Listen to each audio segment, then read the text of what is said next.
Hi everyone, here's what's bothering me today. By now, we have all heard the news that Ontario is entering yet another lockdown.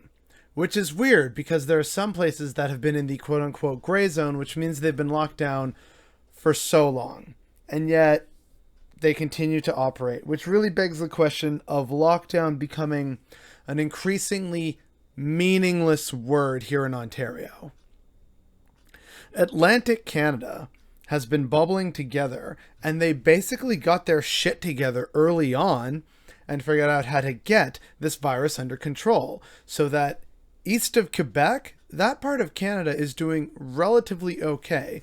Life is almost normal, except for, yeah, wear a mask, sanitize your hands.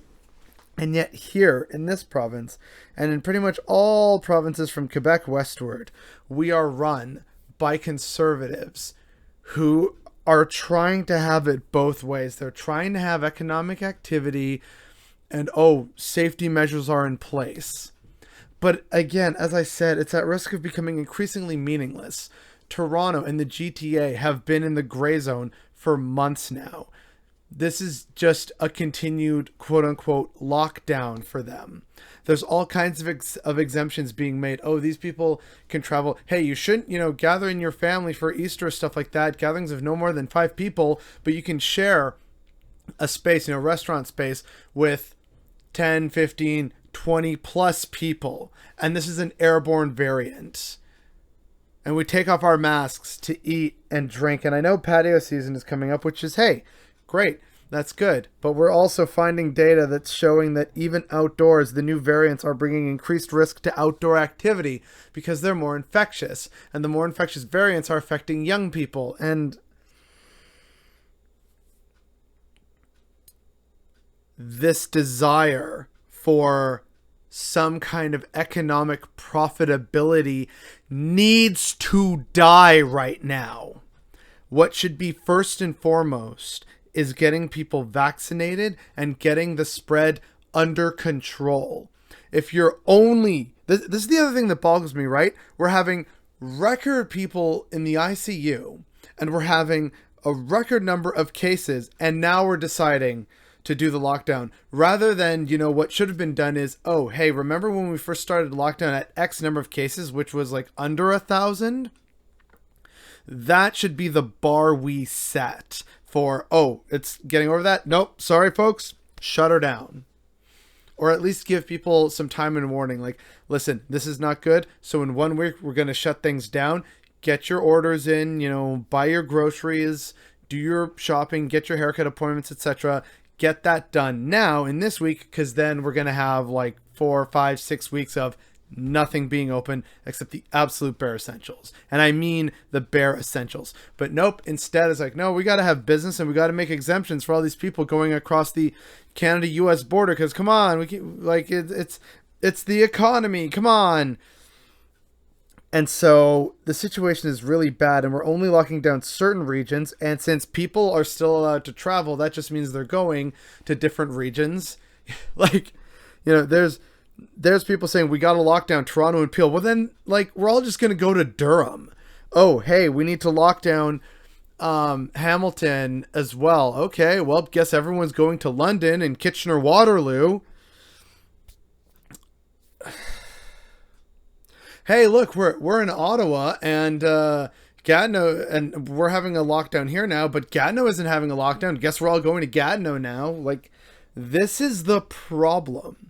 And there isn't enough actual working together between all the levels of government, because right now they're all trying to cover their political asses. I touched on this in a recent video about how they're now playing politics with the pandemic and trying to divert blame when all the parties involved share blame.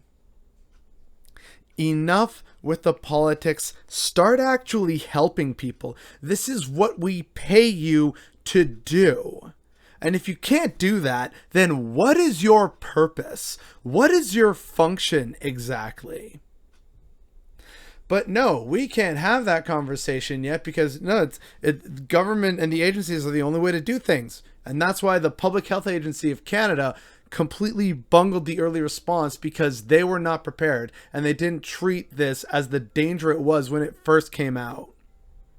And the provinces, at first, oh, sure, we're going to work with the feds and everything. And then when CERB and everything dries up and everyone's trying to sort of do this, have it both ways, like we can be open and also have people try and be locked down. That's not how this works. That's not how any of this works. And I'm also quite frankly tired of hearing about, look at Australia and New Zealand and how they're able to do that. That's great. Those are islands. One's a continental island. That makes it a lot easier to control access to your country. Unfortunately, in Canada's case, we are so tied to America and American economic activity that our border, at least in some way, has to remain open for the bare essentials, or else the global economy shuts down. That's how intertwined we are at this point.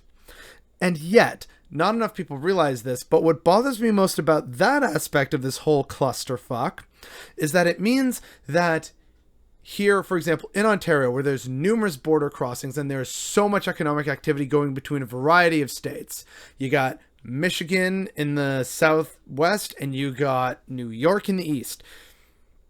These are massive centers of manufacturing, industry, and economic activity. Ontario provides a lot of through traffic to that, as well as its own economic activity participating in the Great Lakes economic region / Rust Belt.